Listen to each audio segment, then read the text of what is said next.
요즘에는 설교를 듣고자 본인이 원하기만 하면 유튜브를 통해서 참 많은 것을 들을 수 있습니다. 아주 똑똑하고 지적이고 논리적인 설교가 대단히 많이 있습니다. 또 내가 간증을 듣고 싶다, 뭐에 대해서 배우고 싶다 하면 그러한 것들이 동영상을 통해서 아주 널려 있다시피 합니다. 그러므로 과거와는 달리 이제는 무엇보다도 분별력이 있어서 좋은 설교를 잘 가려 들어야 되리라고 생각합니다. 우리들이 이 성경 말씀을 읽고 인정하는 것, 아는 것, 이것을 지적 믿음이라 그럽니다. 그리고 이것을 지적으로 동의를 했다라고 합니다. 그런데 지적인 믿음을 갖고 있으면 이 마음 상태가 냉랭하고 어둡고 사랑이 없습니다. 그리고 이 그리스도를 단순히 세상의 구주로 받아들이는 명목상의 믿음이 있습니다. 그것도 역시 지적 믿음이라고 합니다. 진리에 대한 단순한 지적인 동의들을 합니다. 이것도 지적인 믿음이라고 합니다. 또한 그리스도에 관하여 아는 것, 그것도 지적 믿음입니다. 그래서 이 지적 동의만 있으면 사람들이 냉랭하고 형식적이고 관습적인 신앙생활을 하게 됩니다. 이것이 이스라엘 민족들이 그러했습니다. 그런데 이 지적인 믿음만 있으면 사람들이 이렇게 냉랭하고 품성이 변화되지 않습니다. 그런데 이 지적인 믿음만 있고 가슴으로 하는 체험적인 지식이 합쳐져야 그것을 산 믿음, 참 믿음이라고 합니다. 그런데 지적인 믿음은 또 없고 이 가슴만 막 뜨거운 것이 있어요. 가슴만 산 체험을 해. 그래서 가슴만 또 뜨겁고 지적인 것은 없으면 이건 또 광신으로 흘러갈 수 있습니다. 그래서 믿어 그냥 믿기만 하면 돼 그러면서 가슴만 막 뜨겁고 그리고 이 감정이 고조되는 것을 아주 믿음이라고 생각하는 분들이 있어요. 그래서 이 가슴만 뜨거운 신앙은 광신이라 그러고 또 머리만 또 커지는 것은 지적인 믿음인데 그것은 또 냉랭합니다. 그러므로 지적인 것과 체험적인 믿음이 혼합이 됐을 때, 합쳐졌을 때 그것을 참 믿음이라고 합니다. 그런데 지금 이 세상에 아주 많이 널려져 있는 설교들이 지적인 믿음에 대해서 많이 알려주고 있습니다. 그런데 사람들은 어떤 것에 목말라하고 갈급해 하느냐 하면 저 지적인 믿음을 내가 실제적으로 경험해 보고 싶다라고 하는 것이에요. 이것은 다른 말로는 믿음을 활용해 본다라는 것이에요. 그래서 믿는 것을 실제적으로 내가 경험을 하고 체험을 해봐야 비로소 안정적인 평화로운 신앙생활을 유지할 수 있게 됩니다. 그래서 오늘 이 지적인 믿음이 있었던 여자가 실제적으로 체험을 해보면서 산 믿음을 갖게 된 한 여자 이야기를 하려고 합니다. 이 여자는 12년 동안 혈루증이라는 질병을 앓고 있었습니다. 혈루증이라고 하는 것은 자궁에 혹이 있어서 거기에서부터 피가 끊임없이 흐르는 병을 혈루증이라 그래요. 이 여자는 12년 동안 그 질병을 앓고 있으면서 그 병을 고쳐보려고 의원들에게 돈을 참 많이 갖다 주었는데 끝내 고치지 못하고 불치라고 하는 판단만 받았습니다. 이런 여자를 예수님께서는 불쌍한 여자라고 생각하셨습니다. 근데 이 여자가 예수님에 대한 소문을 들었습니다. 예수님의 옷자락을 만졌는데 병이 나았다라고 하는 소문이 파다하게 들린 것이었어요. 그리고 실제적으로 사람들은 그 옷자락을 잡았을 때 병이 치유가 되었습니다. 그 여자가 그 옷자락을 만져서 병이 낫다라고 하는 소문을 들었을 때 그동안 불치라고 못 고친다고 했었던 그 병을 이제 예수님의 옷자락을 만지면 나을 수 있다라고 하는 생각이 들어간 것이에요. 그러면서 예수님을 만나보고 싶다고 하는 열망이 타오르기 시작했어요. 이것은 그 사람 속에 성령 하나님께서 그 생각을 주입을 시키시면서 그 여자를 예수님에게로 이렇게 이끌고 계시는 것이었어요. 그래서 아무도 아버지 하나님께서 성령께서 이끌지 아니하고는 예수님께로 올 자가 없다고. 그래서 이끌릴 때 예수님께 끝까지 마지막까지 나올 때는 그는 예수님께서 영생을 주신다고 약속하셨습니다. 이 여자가 이제 예수님을 만나기를 원했어요. 그래서 만나려고 나갔더니 예수님을 가운데다 두고 사람들이 얼마나 많이 옹이하고 가는지 예수님에게 갈 수가 없었어요.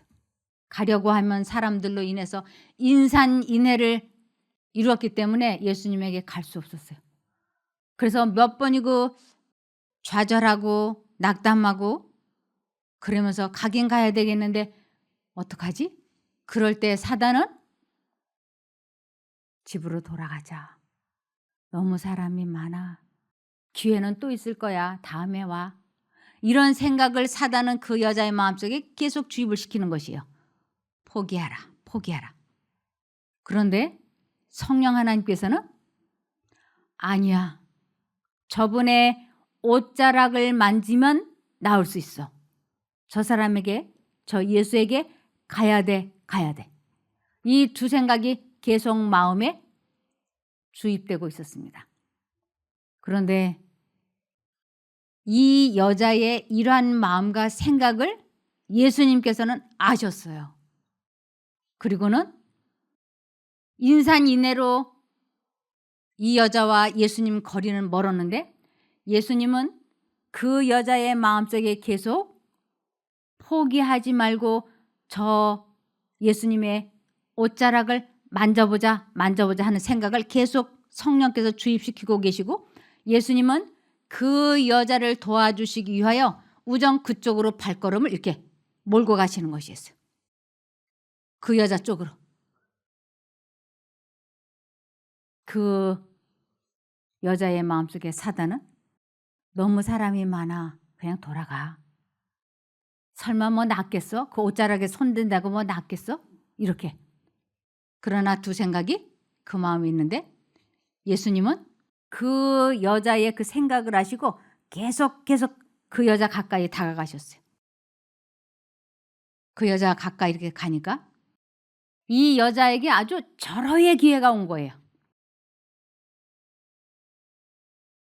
이때 그 여자는 그 예수님을 저기서 보고 계속 그 예수님을 만나려고 가는 그 도중에 그리고 예수님의 옷자락에 손을 대기까지 치열한 자아와의 싸움이 있었던 거예요. 돌아가. 만져야 돼. 돌아가. 만져야 돼. 그런데 예수님께서 가까이 자기에게 다가왔을 때 그 사람들 많은 틈 사이로 손을 내밀어서 예수님의 옷자락을 만지려고 할 때 그 여자는 완전한 자아포기를 하고 하나님을 딱 잡은 것이었어요. 그 순간 예수님은 생명의 시여자이시기 때문에 그분은 언제나 아버지 하나님과 교통하고 계셨기 때문에 그분은 하늘의 전류가 이 몸에 항상 충전되어 있으신 분이셨어요. 그분이 당신의 몸에 손을 대는 순간 예수님의 몸에서는 그 하늘의 전류가 그 여자에게 탁 들어갔던 것이에요. 그와 동시에 그 여자는 그 하늘의 전류가 자기 몸에 들어올 때 아주 충격을 받았어요. 그러면서 즉시 회복이 되었어요. 즉시. 그런데 그 여자는 그렇게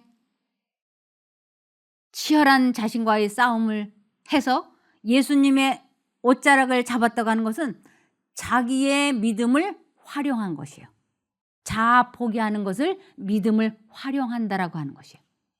그래서 그가 옷자락을 붙잡는 순간 자기의 몸에 전류가 흐르고 하늘의 전류가 흐르고 질병이 나은 것을 경험했는데 예수님에게 너무너무 감사한 거예요.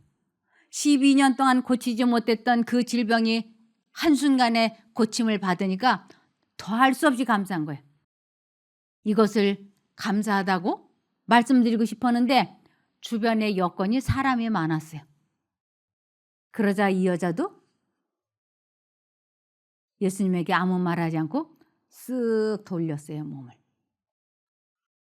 그냥 돌아가는 거예요. 근데 예수님께서 누가 내 몸에 손을 대었느냐 하고 물으세요. 누가 내 몸에 손을 대었느냐? 내게 손을 댄 자가 누구냐? 하시는 것이에요. 우리 예수님은 우리의 머리카락 숫자 하나하나도 다 아시는 분이에요. 지금 당신 몸에 누가 손을 댔는지 몰라서 물어보시는 것이 아니었어요. 예수님은 누군지 정확하게 아시고 계셨어요.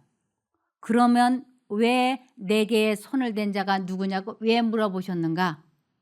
그 이유는 그 여자에게 꼭 가르쳐줘야 되는 교훈이 있었고 그 주변 사람들에게도 그 교훈을 가르쳐줘야 되고 또한 그것이 기록이 되어서 오늘날 우리에게 우리의 후세대까지 예수님 재림하실 때까지 꼭 전해줘야 될 교훈이 있었기 때문에 예수님께서 이 여자를 지금 부르신 거예요.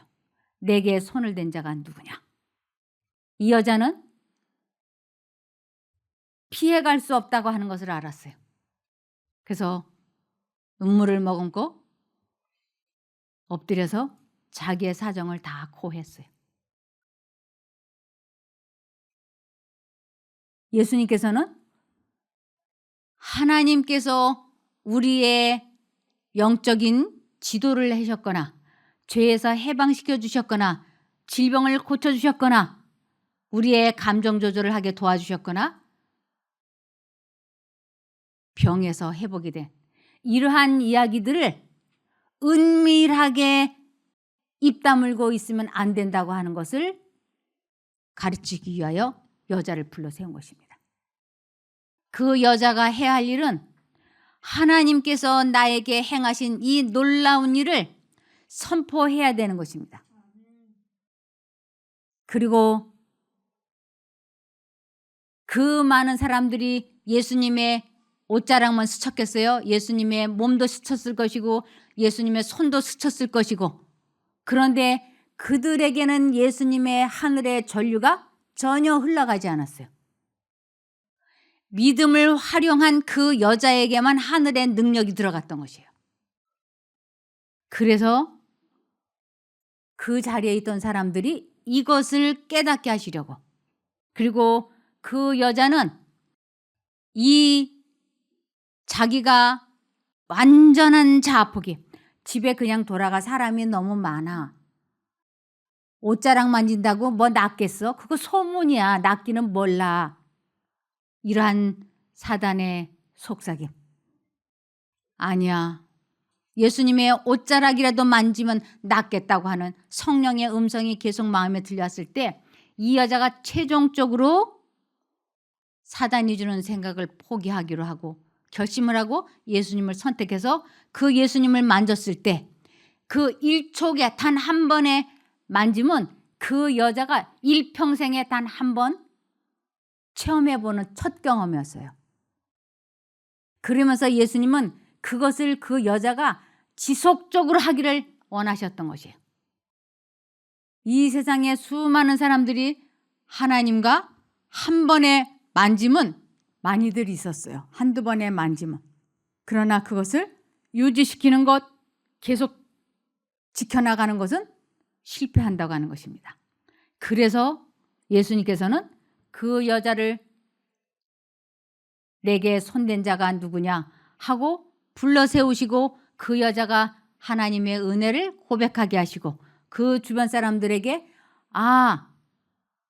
저 여자는 예수님의 옷자락을 만져서 병이 고쳐졌는데 나는 왜 안 되지? 하고 생각해 봐야 되고 그리고 우리들은 이 질병이 고쳐진 것을 증언하는 증인이 되어서 하나님을 전도하라고 하는 것입니다.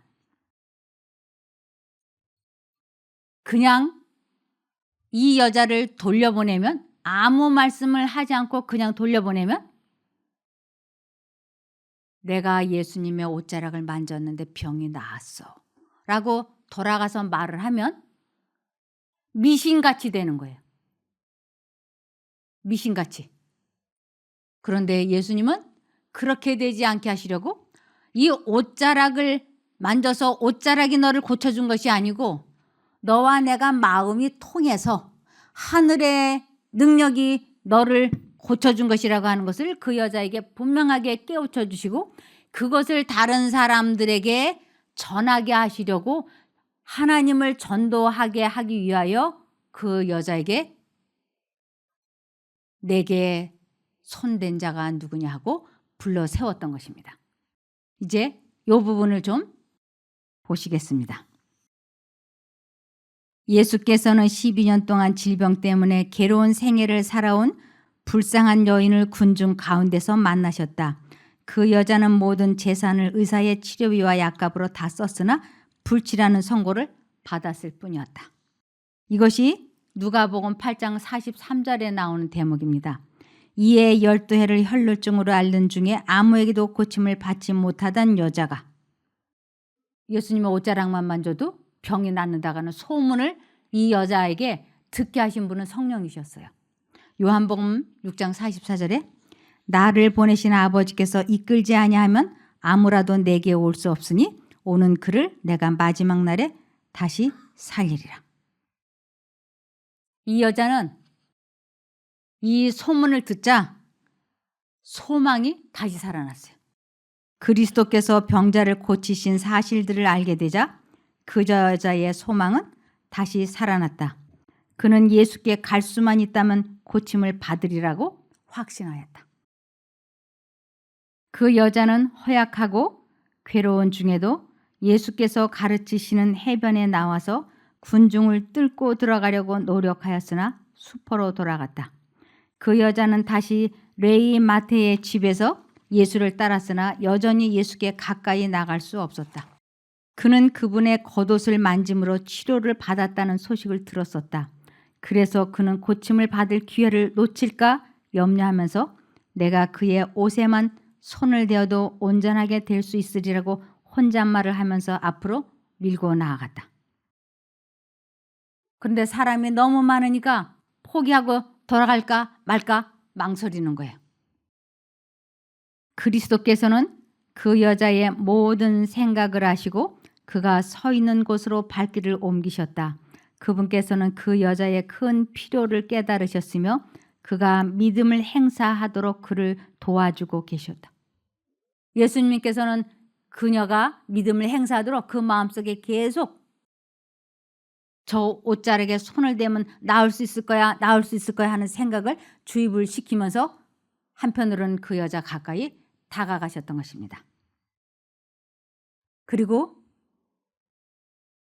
이제 예수님이 가까이 다가오시자 그 옷자락을 만질 수 있는 절호의 기회가 온 거예요. 절호의 기회가 왔다. 그 여자는 드디어 크신 의원이신 예수 앞에 있게 된 것이다. 그러나 그 여자는 혼잡 속에서 예수의 모습을 잠깐 스쳐보았을 뿐 그에게 말할 수도 없었고 그를 붙들 수도 없었다. 구조될 유일의 기회를 놓칠까 두려워서 그 여자는 앞으로 밀고 나가면서 혼잣말로 그 겉옷만 만져도 구원을 받겠다고 하였다. 그 여자는 예수께서 지나실 때에 앞으로 나아가서 예수의 옷가를 간신히 만지는데 성공하였다. 우린 자아와의 싸움에서 승리할 때 간신히 이겨요. 얼마나 그 싸움이 치열한지. 이 여자도 그 자기와의 싸움에서 간신히 승리하고 그 손을 잡은 것입니다. 그러자 누가복음 8장 44절에 예수의 뒤로 와서 그 옷가에 손을 대니 혈루증이 즉시 그쳤더라. 이 부분에 대해서 그분께서 지나가시자 그 여자는 손을 내밀어 그분의 겉옷자락을 간신히 만지는 데 성공했다. 그 순간 그는 고침을 받은 것을 깨달았다. 바로 그 일촉 한 번의 만짐에 그 여자의 일생의 믿음이 집중되었다. 이 여자는 난생 처음으로 이제 자아 포기하고 예수님을 선택하는 것을 이렇게 설명하는 것이에요. 즉시 그의 고통과 연약함은 사라졌다. 그 여자는 그 순간에 온몸을 통하여 흐르는 전류와 같은 충격을 느꼈다. 하늘의 전류가 그 여자에게 그대로 전달된 거예요. 예수님은 생명의 시여자이신 아버지 하나님의 전류를 항상 지니고 계셨기 때문에 그 여자가 믿음으로 예수님과 마음이 통하니까 바로 그 전류가 그 여자에게 통했던 것입니다. 감사한 마음으로 충만해진 그 여자는 12년의 오랜 세월을 통하여 의사들이 한 것보다 더 큰 일을 단 한 번의 접촉으로 이루어 주신 위대하신 치료자 예수님께 감사의 뜻을 나타내고자 하였다. 그러나 그는 감히 그렇게 하지 못했다. 그 여자는 감사한 마음으로 군중 속에서 빠져나가고자 노력하였다. 왜 이것이 기록되어 있는가? 이것은 대부분의 사람들이 한 번에 만짐만 체험하고 집으로 돌아가서는 다 과거와 같은 삶으로 되돌아가기 때문에 이 글이 기록된 거예요. 집에 돌아가서 다시는 과거와 같은 삶을 살면 안 돼. 과거와 같은 삶을 다시 되풀이하게 되면 또 다른 질병이 생길 수 있어. 그것을 38년 된 중풍병자를 고치시고도 말씀을 하시고 간호마다 현장에서 붙잡힌 여자에게도 똑같은 말씀을 하셨어요. 그래서 예수님을 그분의 옷자락을 그분의 손을 붙잡고 우리의 질병이 고쳐졌을 때 그와 같은 관계를 지속적으로 유지시키는 것이 우리들이 해야 하는 일입니다. 누가복음 8장 45절에서 46절입니다. 예수께서 가라사대 내게 손을 댄 자가 누구냐 하시니 다 아니라 할 때에 베드로가 가로되 주여 무리가 옹이하여 미나이다. 예수께서 가라사대 내게 손을 댄 자가 있도다. 이는 내게서 능력이 나간 줄 알미로다 하신다. 거기에 수많은 사람이 있었지만 예수님을 선택한 여자는 예수님을 선택한 사람은 이 여자 하나뿐이었다는 것이에요. 그렇게 수많은 사람들이 있었지만 이런 믿음을 아무런 언급 없이 그냥 지나쳐서는 안 될 것이었다. 예수께서는 그 미천한 여자에게 기쁨의 샘이 될 안위의 말씀, 세상 끝날 때까지 예수를 따르는 자들에게 축복이 될 말씀을 하기를 원하셨다. 누가복음 8장 47절입니다. 그 여자는 더 숨길 수 없게 된 것을 알고 떨며 예수님 앞에 나와 엎드렸다. 그리고서 그녀는 예수님을 만진 이유와 어떻게 해서 즉시 낫게 되었는가를 모든 사람 앞에서 말하였다. 그러자 예수님은 그 여자에게 따라 내 믿음이 너를 낫게 하였다. 이제 평안히 돌아가거라 하고 말씀하셨다. 내가 옷자락을 만져서 옷자락이 너를 고쳐준 게 아니고 너의 믿음이 너를 낫게 했다고. 너의 믿음, 예수님을 선택하고 예수님의 능력을 체험하는 것을 믿음이라 그러는 거예요. 그러니까 이 여자는 예수님의 옷자락을 자기는 만진다고 했지만 그 마음속에 예수님을 저 옷자락을 만지면 나을 것이라고 하는 그 아버지 하나님의 음성을 선택을 하고 예수님을 만졌기 때문에 나았다고 하는 것입니다. 예수께서는 당신의 옷을 만지는 행위만으로도 치유하는 능력이 나온다고 주장하는 미신이 생겨날 기회를 허용하지 아니하셨다.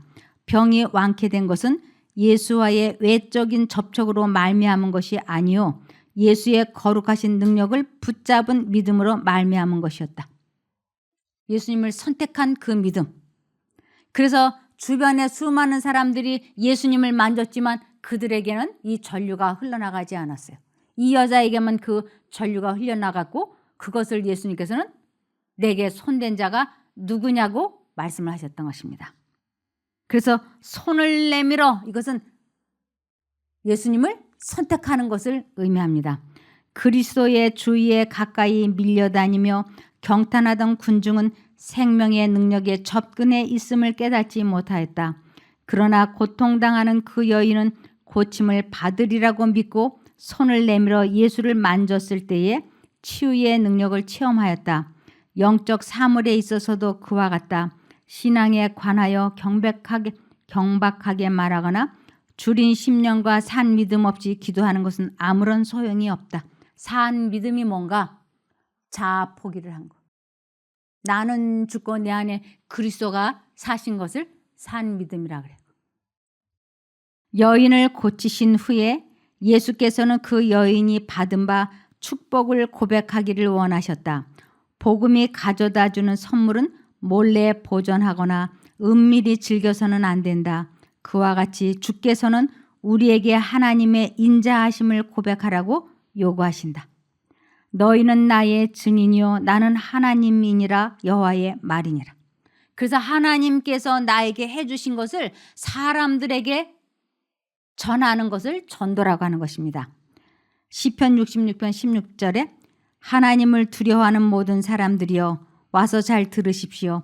그분이 내게 하신 일을 모두 여러분에게 말씀드리겠습니다. 이것이 전도예요. 그래서 하나님을 만나본 체험해본 믿음을 활용해본 경험이 없는 사람이 전도를 하면 전도가 잘 되지 않습니다. 하나님의 미쁘심을 우리가 선전하는 것은 그리스도를 세상에 나타나는 데 있어서 하늘이 선택한 수단이다. 바로 체험한 이 여자가 체험한 것을 말하는 것처럼 우리들도 예수님을 경험해 본 것을 증언하는 것을 전도의 수단으로 예수님은 택하셨다고 말씀하시는 것입니다. 우리는 옛날에 성인들을 통하여 알려진 바 하나님의 은혜를 고백해야 한다. 하나님의 은혜, 내가 체험해 본 하나님께 받은 은혜를 다른 사람들에게 말하라고요. 그러나 가장 효력이 있는 것은 우리 자신의 경험에 대한 증언인 것이다. 우리는 자신 속에 있는 하늘의 능력의 역사를 드러내는 하나님의 증인들이다. 각 개인은 모든 다른 개인과는 구별되는 생애를 하며 본질적으로 다른 사람의 경험과는 같지 않은 경험을 가지고 있다. 하나님께서는 우리 자신의 개성으로 특징 지어진 찬송을 당신께 상달시키시기를 원하신다. 그리스도와 같은 생애가 밑받침이 될 때에 하나님의 은혜의 영광을 찬송하는 귀중한 고백은 영혼의 구원을 위하여 역사하는 강력한 능력이 된다. 내가 죄의 유혹에 빠졌을 때 어떻게 죄를 이겼는지 그 체험한 것을 다른 사람들에게 말하라고요. 그리고 우리가 하나님과 계속적인 상관계를 유지해야만이 과거로 되돌아가지 않고 앞으로 전진할 수 있습니다. 그러므로 하나님을 아는 것에서 자라난다고 하는 것은 계속 하나님을 선택을 하고 그분의 능력으로 자기 자신과의 싸움에서 승리해가는 삶을 이어가는 것을 의미합니다. 우리 모두가 하나님의 능력으로 승리하는 체험을 계속 하기를 바라며 말씀을 마치겠습니다. 기도하겠습니다. 하늘에 계신 저희들의 아버지 하나님, 저희들이 하나님의 능력을 경험하고 그것을 다른 사람들에게 전하는 전도자가 되게 도와주시옵소서. 그러한 체험을 꼭 이어나가는 저희들이 되게 도와주시기를 예수님 이름으로 기도합니다. 아멘. 감사합니다.